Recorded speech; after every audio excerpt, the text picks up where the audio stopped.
Welcome to Open Agenda. I'm your host, Joe White. In the studio this week is Dr. Joe Venosa and Mr. Mike Goldberg. Thanks for coming out, gentlemen. Glad to be here. Thank you. So the first thing we need to tackle is this the kennel bill that the county council passed at the February 4th meeting. There has been a lot of public pushback, and the county executive has had several public comments regarding this. Joe, you've been at the work sessions. Why did the council even think to take this up? Well, this has been an ongoing concern, particularly for a property owner, or at least the property owner and others adjacent to his property in the north part of the county toward Delmar. And there had been a lot of concerns about safety, about lack of upkeep, and they have come before the county several times trying to remedy the situation. So I think this was the nucleus of what became this piece of legislation. Well, Mike, you've heard these folks. I mean, many of them are from Sharptown. They talked about the noise. I mean, you had a chance to listen to these folks in the public comments part of the county council meetings. What's been the sense you've gotten from these private citizens? Well, I think that their concerns are very legitimate. The kennel owner, in this case, has been cited multiple times by code enforcement and has actually been fined, but has somehow found a way to work around the existing codes to continue operations. So I think it was very legitimate for them to try to take some action and to seek some kind of relief from the county government. Yeah, I mean, you talk about the code enforcement violations. Part of the problem is that this kennel, although it is operating as a kennel, they are not selling the dogs in Maryland. They're actually taking them into Delaware. To Delaware, yeah. And that has muddied these waters very much, and very purposely, I'm sure. When you hear folks talk about their property values, I know this rings close with you, but it's not as if the county council heard this one week and then picked it up the very next week, correct? Yeah, that's correct. They had prior work sessions on it. The council was aware, the county executive was aware, but the county executive, the office of the county executive, wasn't particularly involved in seeking a resolution. Well, Joe, I mean, wasn't the county's attorney that works for the executive office? They were part of drafting this legislation, right? And at these work sessions. Yeah, that's what's so strange about this sort of recent drama, if you want to call it that, is there have been multiple points in this process where the county executive's office was fully involved, had personnel, staff, lawyers in the room working on it. The executive, it's my understanding, watches the council meetings still. And at no point had they expressed concern. Well, I think one of the areas, and I've listened to what our current county executives had to say. The county council did make 2 amendments to this bill very at the last minute, and quite frankly, they're a mistake, right? We've talked to our sources within the county council, and they're looking to rectify this. They even gave themselves a look back after 1 year. But what at the public hearing, folks, did anybody speak out against this bill? No, and this is again the broader context. Is there were public notices, there was obviously a public hearing about it, and there was no discernible concern by existing kennel owners that, from what I saw, had ever been brought up. And even in the prior work sessions, apparently no kennel owners appeared to testify or to express their concerns. It just wasn't on their radar. Perhaps they weren't aware, but nonetheless they weren't there. And ultimately, that's our goal. Is we want folks just to be more engaged, not necessarily to agree with our stance on whether something's right or wrong, but to come and see this for themselves and make their voices heard. Since the bill has passed, we've come to know that this 1,000-foot amendment that was added on the bill at the last minute, it would essentially put out of business in 3 years all the kennel owners we currently have, right? I believe so. You have to keep in mind that this bill was actually drafted by the county attorney, who reports directly to the county executive, in cooperation with planning and zoning. They drafted the base bill that was voted on. Then at the last minute, they called an audible during the county council meeting to introduce 2 amendments. One was to create a sunset of 3 years. Basically, the sunset means you're grandfathered in for 3 years, but after that, you have to come into compliance. Which would be impossible. It would be impossible, and be very hard to plan for the future. Or if you needed to get funding from a bank funding in order to expand, they're not going to give you that. No. If they know that you're going to be in violation of code. And then the second part of that amendment was to make the setback from the property line 1,000 feet. It was really completely arbitrary, and in my mind, the real issue there is how much attenuated sound actually reaches the adjacent properties. It's not so much the distance, but how much sound, disruptive sound, is actually reaching them. Well, at the end of the day, this was a mistake. I mean, the county council should not No doubt. have changed this in a very arbitrary way. In fact, they did not even invite Tracy Taylor Greene back to the table to give her feedback. And I would tell you, I think this is where they messed up, Joe. I think that they had all the munitions put in place to hear the public, have work sessions, have a public hearing. They got to the point where it was time to vote. And it just seemed like a good idea, but a 1,000 feet setback would require 93 acres of land. And I think if had anybody done the math, it would have seemed like a poor idea, right? Well, I think you could make it, and again, obviously I'm not on the council, and I was not involved in those meetings, but you could make the argument that it's one of those things where it sounds better than what it is, right? 1,000 feet could very well be arbitrary. 200 feet could be arbitrary in the sense of how it comes out, but then, as you said, Mike, what that actually means for the property owner, the business. Does it actually affect issues of how the sound travels? That's where you actually got to get of course. a handle on the number. But even though Ms. Taylor Greene was not called back up, Andrew Illuminati, the county attorney, was there, as well as a representative from planning and zoning. And at the time when these amendments were brought up, they did not articulate that they had any problem with it. And furthermore, the county executive herself was in the government office building at this time, but she was not in the council chambers. If they had an issue at that time, it would have been very helpful and created more of a cooperative spirit in drafting a final bill had they simply spoken up. They did not care, or they didn't, more than likely, they just didn't recognize the problem. Mike, I want to take a break, but when we come back, I actually want to talk about the role the executive's playing now.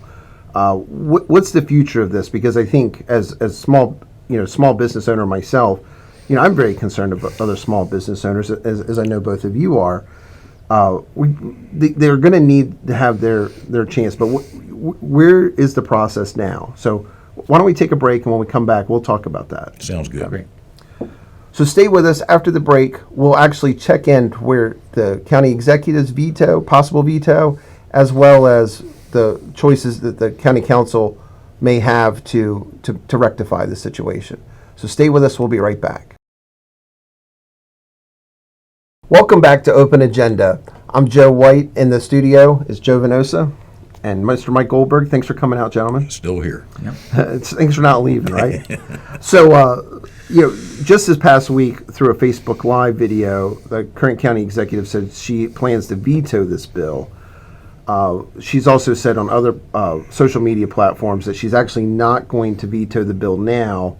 She's encouraging folks to come and probably just give the county council a piece of their mind, and quite honestly, they deserve that. They probably have it coming to them. Yeah, but she has made it fairly clear that she is going to eventually veto this, and then they would have to consider it with a veto override, which would seem unlikely given the pushback. But why do you think she is so concerned about this legislation, and why now? Joe, why don't you take that? Yeah. Well, there's a lot of reasons, but I think there's specifically 18,000 reasons that you could sort of ponder as to why. Because her largest campaign contributor, Mr. J.C. Richardson, would theoretically have a lot to lose in this proposed legislation. Okay. Now, again, this is. I mean, he still deserves protection too, right? Absolutely. Just like everybody else. Absolutely. I guess the question becomes, and this is a hypothetical, but it would be great for the executive or anybody else to ponder this, is would a regular, quote-unquote, kennel owner or a citizen who's not a campaign contributor, if they had made that same series of concerns known to the executive, would this massive media PR frenzy the last couple of days that we've seen, would that have happened in the same way? Well, Mike, you would agree that a small business owner like Delmarva Canine, they deserve that protection. Well, I mean, absolutely, absolutely. And I think that the county council recognizes that. From conversations I've had since with members of the council, they know that this was an error. Their intentions were good, but this was the wrong solution. And I firmly believe that they are seeking other solutions to this problem. And it's a legitimate problem that will be a win-win for everybody. But on the other hand, I also believe that if not for the benefit to a particular campaign contributor, that this very well, based on experience, this very well may not have been on the county executive's radar. And I think therein lies two things can be true at the same time, right? Sure. The bill itself, right, while maybe well-intentioned, has this real problem within it. But on the other hand, would any of this have been an issue had that particular person? Well, let's go through some other examples. Yeah, I mean, yeah. so if we're going to say that Yeah, the attention comes from a donor, Yeah. Let's talk about the safari at the quarry in Shadow Hills. Oh, right? do we have to? Yes. Yep. Speaking of property values. So, again, there was noise concerns, no public knowledge, and at the same time, although the residents of that neighborhood came and voiced their opinion to the county council, they did not actually have the same platform with the county executive, right? No, the concerns fell on deaf ears. And also keep in mind that I prepared a 12-page abstract of that contract and sent it by certified mail to the county executive so that it would be very clear what the problems are. And abstracting contracts is something I spent 35 years of my professional life doing it. I know contracts pretty darn well. Fell on deaf ears. She did not heed any of the warnings. I warned that this is more than likely going to lose money for the county, in addition to disrupting the quiet enjoyment of our homes and our property values. When you have recurring disruptive events that are taking place on adjacent land, you can bet your bottom dollar that this does impact your land values. Well, let's take another example, Joe. The tipping fees at the dump. I mean, this came directly from the county executive's proposed budget. Yeah. Again, the county council, they have to approve the budget. Sure. There are public hearings for the budget. We were at the public hearings for the budget.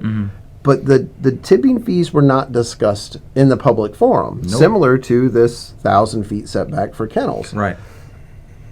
But the onus was on both branches at that point, and you saw them get together and work. Are we seeing a situation where the county executive's lack of ability to kind of stay in those meetings and be a part of that conversation, is that affecting the rest of us in this county? I think it is, because when you have an executive branch of government that only has certain, what I would consider special interests as the motivating factor, it means that the scope of attention is going to be limited, right? Meaning the things that might not have a financial benefit or political benefit still deserve attention. And when they're not being attended to, you have a real imbalance, not just of how government works, but you have a real potential for some chaos, because what it means is that a whole branch of government is only very narrowly examining things in its self-interest. So in one respect, and these kennel owners are going to come theoretically to this next council meeting, which is on February 18th. It's a 10 a.m. meeting to petition their government, similar to the way the residents of Shadow Hills did, similar to the trash collecting companies. But in some instances, you're given a platform and a voice, and some you aren't. And then I think this is where you made your point early on, right? Right. And again, I think it would be it's unfortunate. It's kind of sad, I guess you could say, that the executive doesn't have open office hours for regular citizens. The mayor of Salisbury, right, has a Meet the Mayor session once a month. Obviously, the city council and the county council, as part of their institution, have it. nothing prevents the executive office from having that, but that's not going to happen. She makes herself inaccessible. And just a great example, going back to Safari at the Quarry, Yeah. after sending her, the county executive, this lengthy list of grievances with respect to the contract for Safari at the Quarry, the response was, do not contact me again, direct all future correspondence through the county attorney. I'm sorry, if you can't take some heat from your constituents, and if your skin is that thin, in my estimation, that's not somebody who belongs in the job. So, I mean, it would be unreasonable to expect our local leaders, even well-intentioned, to never make a mistake, but there should be a platform for recourse. One of the examples that the current county executive has used often is the president and Congress, or the governor and the General Assembly. But local government is meant to be more compact. And Joe, you mentioned the mayor of Salisbury, Randy Taylor. Yeah. We've had him on the show several times. Yeah. He's at the city council meetings, right? Yeah, and he doesn't have to be. Yeah. But, I mean, what do you think his motivation is? Is it to be engaged? Or? Well, I think engagement's a part of it. I think, obviously, you want the executive branch in there to not only know what the legislative branch is doing, but also to report, to provide feedback, to collaborate. Because, as you said, local government is not... Yes, there are separate branches of government, obviously, but they are much more intertwined on a daily basis. They have to be. I mean, it's unreasonable to think that Donald Trump's going to be able to sit in on Congress. But at the same time, that does not mean that at a local level, whether you're the town of Sharptown or the city of Salisbury or Wycomico County, that there can't be much more collaboration. We would stay out of more of these situations. And to be honest with you, the county council got us in this one, but the county executive has gotten us into a couple other of these debacles as well. And again, theoretically, she's only 50 feet away. Yeah, and she could be there. Well, she most certainly has popped in other times, and one of the things I brought up at the January meeting was this second bite at the apple for the liquor bills, and really what I want to talk about in the third segment is this is an example of we had legislation introduced for support for a liquor bill, and at the same time, public hearings, county council voted it down, and I want to talk a little bit about how the county executive continued to work for that, again, based on the donor. Sure. So stay with us. When we come back, we're going to take a look back at the liquor bills from January 2025 and just how that process mirrors the process we're in now. So stay with us. We'll be right back. Welcome back to Open Agenda. I'm your host, Joe White. Gentlemen, thanks for sticking around for the last segment. So, I talked about the liquor bills at the end of the last segment. These liquor bills actually started in 2023. They were sent up to Annapolis and sent back for local support. The task force was drawn up, and at the end of the day, the task force decided that they would allow restaurants, small business owners, this is a good thing, to purchase directly from wholesalers.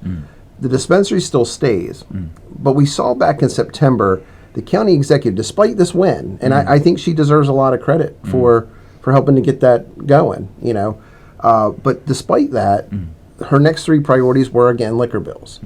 And so, these came back up in work sessions in December and public hearings in January. I'm going to play a little footage that actually talks about the one liquor bill in particular that is for auditing from the state, the liquor dispensary, despite the fact in the work session the year before, there was no issues with the dispensary. One of the first drafts that came out, it was printed in there that you were requesting that a forensic audit be done on the liquor dispensary. Any evidence of any wrongdoing, crimes going on? We didn't have any evidence of that. Again, that's why that word was stricken from the final report. All right, so gentlemen, I mean, you've attended many of these meetings. I mean, there was not support from the county council to support these liquor bills. The county executive's reply was, well, if you don't support them, I'll just get the comptroller myself. And at the January, the second meeting in January, I actually got up to the podium and I actually spoke about how, like, we've already had the local debate on this and we've decided, at least for a year, and there was a circumvention of the process. I think when the task force met and the stakeholders were involved, it seems that there are a couple of concerns. We had talked about those last meeting. We One of the- didn't get to see that because there were no minutes taken, so we had Right. no idea. The stakeholders of the GSC recommended that we did this. So if we don't want to go forward with the audit, which I think is a better way to go, I will call the comptroller, and per the law, they can come in. It's come to my attention that our newly appointed delegate in Annapolis is still working to circumvent some of that. I don't understand how anyone would ever think that that is a separation of power or good for transparency. It is the exact opposite of that. Julie Giordano, County Executive. I just had two comments to make really quickly. I wanted to clarify something that Mr. White just brought up. So nothing was circumvented from this council. A constituent called Delegate Beecham and asked him to put forward a statewide bill. Statewide bill does not require a public hearing here. He listened, he dropped the bill. Unfortunately, the legislature decided that it should be a local bill, and I believe that he called several of you to see if there was consensus to move forward, and you told him no. So therefore, he has pulled the bill.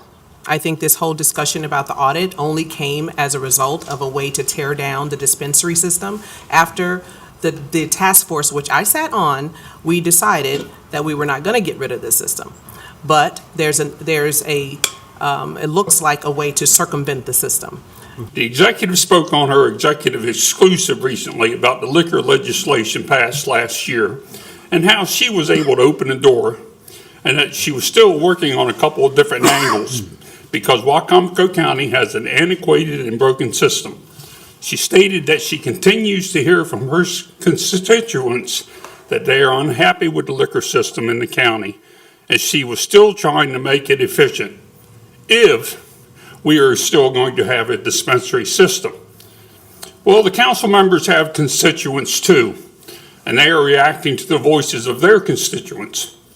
I would bet that the council's constituents voicing opposition to the proposed liquor legislations outnumber the voices asking for changes, although they may not outnumber the campaign contributions made to the executive. Yeah, again, I find it ironic, though, that for a county executive who is still 2 months behind on getting us the financial audit of last year's budget, that she has this fetish for going to Annapolis and getting the comptroller to come down here to examine the liquor dispensary. Seems odd. So, yeah, I mean, you're talking about the fiscal year 2024, which Right. closed 8 months ago, right? Yeah. Oh, I apologize. So technically 10 months late. Yeah. But So- the issue, I think, is bigger that she was attempting to go around the legislative body. And how many times have we heard the county executive, admonish the council that you are just a legislative body? Well, they are, and they have a very specific function. She did her best to ensure that they could not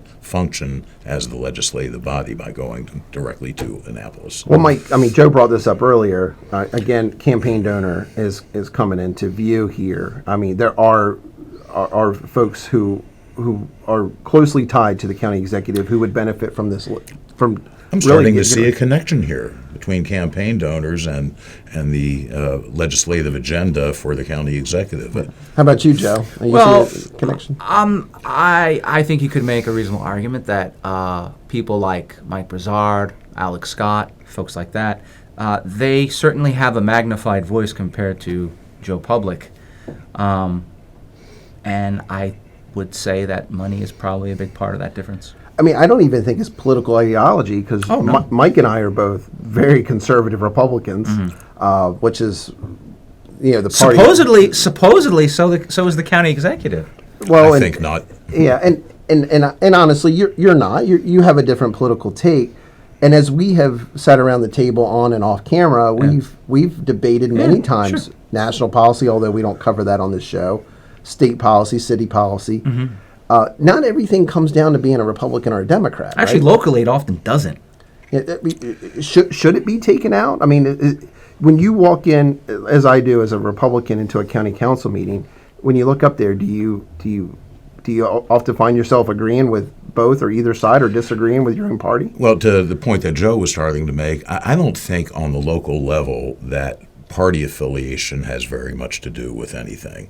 Look, I'm a lifelong Republican. I voted for one Democrat in my life, and that was Henry Wade for Dallas County District Attorney of Roe versus Wade, that most people are familiar with.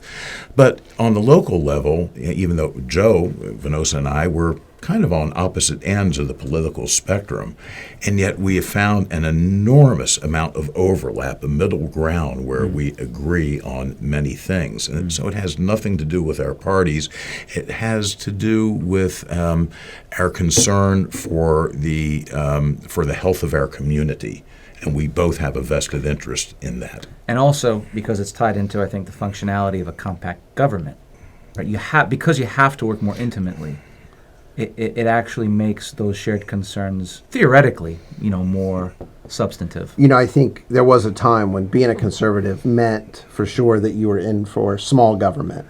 Those aren't the realities today. Barry right? Goldwater's been dead a long time. Yeah. And so but small compact government would would serve our local community.